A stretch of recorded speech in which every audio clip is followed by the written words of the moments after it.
Usman Khawaja's Test career may have come to an end today after he was left out of Australia's team to face England in Adelaide. The veteran opener was overlooked despite being fit to play, while there was a scare for Steve Smith, who was hit when batting in the nets.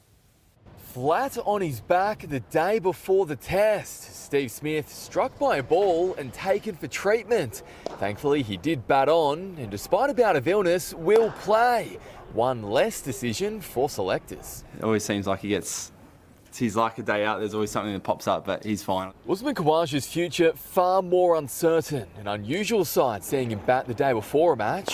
What wasn't known at the time, he'd already been told he wouldn't return. Instead, Josh Inglis has retained his place. 2 days away from Khawaja's 39th birthday, his career is now at a crossroads. He's a real team man, he'll do whatever the team needs, and one of Uzi's great strengths is he's scored runs at the top, he's scored runs in the middle. We didn't think he'd be good enough to come straight in, then he wouldn't be here in the squad, so absolutely I can see a path back. Selectors sticking with Jake Weatherald and Travis Head at the top of the order. I think the big thing that's shifted on us is probably Trav opening after that first test, and how good that's looked with the Weathers. So whatever's been thrown at them, they've had an answer to. It's really set up the platform for our innings. Cummins stopped short of confirming Head's promotion is permanent. Honest answer is haven't thought about that at the moment. It feels like it makes sense for now. With Cummins and Nathan Lyon back for Brenton Doggett and Michael Neser, England's orders to keep the Ashes alive are clear. In the field, bowling, batting, whatever it is, showing fight is, what we all need to do this week. Australia's final word should serve as an ominous warning. Feels like everything's come together, and we're not just hanging on to the end of a series like sometimes you are. We're actually, peaking. In Adelaide, Sam Jordan, 9 News.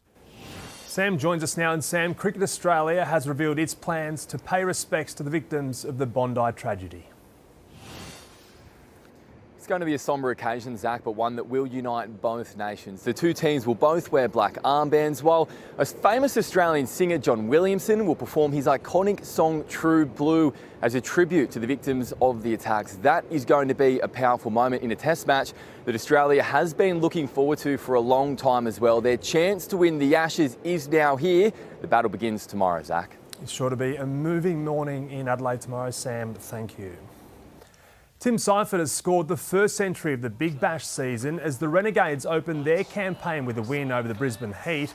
Seifert finished with 102 runs from 56 balls as Melbourne posted 5 for 212. A late half-century from Jimmy Pearson gave the Heat a slim hope, but they went down by 14 runs. Wallabies great Matt Giteau is on a mission to develop the best junior rugby league talent in the nation's capital, joining the Raiders as a development coach despite being overlooked by the club when he was a teenager. When I was younger, 15, I remember trialling for Harold Matthews and never made it. So I've now been given the opportunity 30 years later. Just to be involved with the Raiders, very special.